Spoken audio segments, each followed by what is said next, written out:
हमारे channel the Z story में आपका स्वागत है। गौतम बुद्ध की सीख मन अस्थिर हो और हालात पर नियंत्रण न हो तो धैर्य रखें। धैर्य की मदद से जीवन को बदल सकते हैं। बुद्ध के विचार और उनसे जुड़े किस्सों में छिपे जीवन प्रबंधन के सूत्रों को अपना लिया जाए तो कई समस्याएं दूर हो सकती हैं। बुद्ध ने कई किस्सों में संदेश दिया है कि समस्याओं को कैसे सुलझा सकते हैं। जानिए ऐसा ही एक किस्सा जिसमें बुद्ध ने धैर्य का महत्व बताया है। गौतम बुद्ध अपने शिष्यों के साथ यात्रा करते रहते थे। एक बार वे यात्रा करते हुए किसी जंगल में पहुंचे।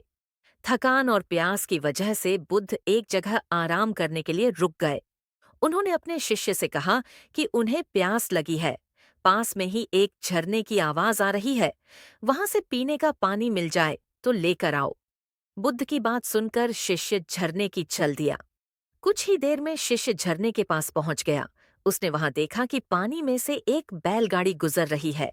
पहियों की वजह से पानी बहुत गंदा हो गया। नीचे की मिट्टी ऊपर दिखने लगी है। शिष्य गंदा पानी देखकर बुद्ध के पास लौट आया। शिष्य ने बुद्ध से कहा कि तथागत, पास ही में झरना तो है, लेकिन एक बैलगाड़ी वहां से गुजरी है, जिसकी की वजह से पानी बहुत गंदा हो गया है, पीने योग्य नहीं है।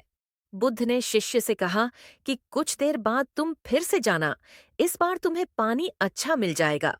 बुद्ध की बात मानकर कुछ देर बाद शिष्य फिर से झरने के पास पहुंच गया। इस बार पानी की हलचल शांत हो गई थी। सारी गंदगी नीचे बैठी हुई थी। पानी एकदम साफ था। शिष्य ने तुरंत अपने मिट्टी के बर्तन में पानी भरा और बुद्ध के पास लौट आया। गौतम बुद्ध की सीख बुद्ध ने पानी पिया और शिष्य को समझाया कि बैलगाड़ी की वजह से पानी गंदा हो गया था। कुछ देर में पानी की गंदगी नीचे बैठ गई और पानी साफ हो गया। जीवन में भी कई बार ऐसा ही होता है। जीवन में कई समस्याएं एक साथ आ जाती है। मन अशांत हो जाता है। ऐसी स्थिति में हमें कुछ समय धैर्य रखना चाहिए।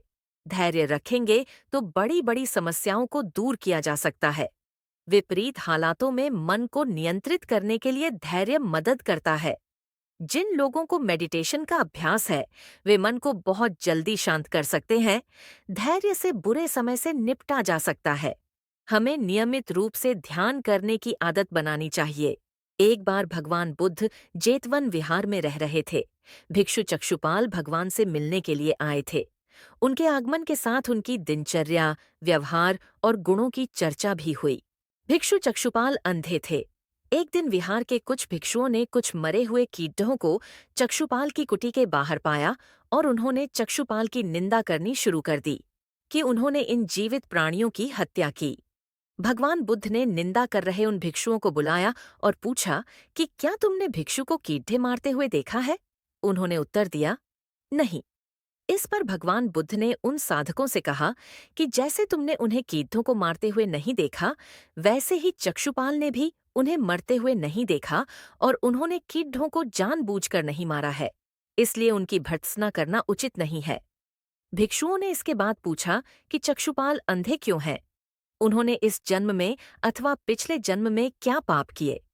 भगवान बुद्ध ने चक्षुपाल के बारे में कहा कि वे पूर्व जन्म में एक चिकित्सक थे। एक अंधी स्त्री ने उनसे वादा किया था कि यदि वे उसकी आंखें ठीक कर देंगे तो वह और उसका परिवार उनके दास बन जाएंगे। स्त्री की आंखें ठीक हो गईं, पर उसने दासी बनने के भय से यह मानने से इनकार कर दिया। चिकित्सक को तो पता था कि उस स्त्री की आंखें ठीक हो गई हैं। वह झूठ बोल रही है। उसे सबक सिखाने के लिए या बदला लेने के लिए चक्षुपाल ने दूसरी दवा दी। उस दवा से महिला फिर अंधी हो गई। वह कितना ही रोई पीटी, लेकिन चक्षुपाल जरा भी नहीं पसीजा। इस पाप के फलस्वरूप अगले जन्म में चिकित्सक को अंधा बनना पड़ा। प्रेरक कहानी 2। परिश्रम और धैर्य। एक बार भगवान बुद्ध अपने अनुयायियों के साथ किसी गांव में उपदेश देने जा रहे थे। उस गांव से पूर्व ही मार्ग में उन लोगों को जगह जगह बहुत सारे गड्ढे खुदे हुए मिले। बुद्ध के एक शिष्य ने उन गड्ढों को देखकर जिज्ञासा प्रकट की, आखिर इस तरह गड्ढे का खुदे होने का तात्पर्य क्या है? बुद्ध बोले, पानी की तलाश में किसी व्यक्ति ने इतने गड्ढे खोदे हैं। यदि वह धैर्यपूर्वक एक ही स्थान पर गड्ढे खोदता तो उसे पानी अवश्य मिल जाता, पर वह थोड़ी देर गड्ढा खोदता और पानी न मिलने पर दूसरा गड्ढा खोदना शुरू कर देता। व्यक्ति को परिश्रम करने के साथ धैर्य भी रखना चाहिए। प्रेरक कहानी 3। अमृत की खेती। एक बार भगवान बुद्ध भिक्षा के लिए एक किसान के यहाँ पहुंचे। तथागत को भिक्षा के लिए आया देखकर किसान उपेक्षा से बोला, श्रमण, मैं हल जोतता हूँ और तब खाता हूँ। तुम्हें भी हल जोतना और बीज बोना चाहिए और तब खाना खाना चाहिए। बुद्ध ने कहा, महाराज, मैं भी खेती ही करता हूँ। इस पर किसान को जिज्ञासा हुई और वह बोला, मैं न तो तुम्हारे पास हल देखता हूँ, न बैल और न ही खेती का स्थल। तब आप कैसे कहते हैं कि आप भी खेती ही करते हो? आप कृपया अपनी खेती के संबंध में समझाइए। बुद्ध ने कहा, महाराज, मेरे पास श्रद्धा का बीज, तपस्या रूपी वर्षा और प्रजा रूपी जोत और हल है। पाप भीरुता का दंड है, विचार रूपी रस्सी क्या है? बुद्ध बोले, पानी की तलाश में किसी व्यक्ति ने इतने गड्ढे खोदे हैं। यदि वह धैर्यपूर्वक एक ही स्थान पर गड्ढे खोदता तो उसे पानी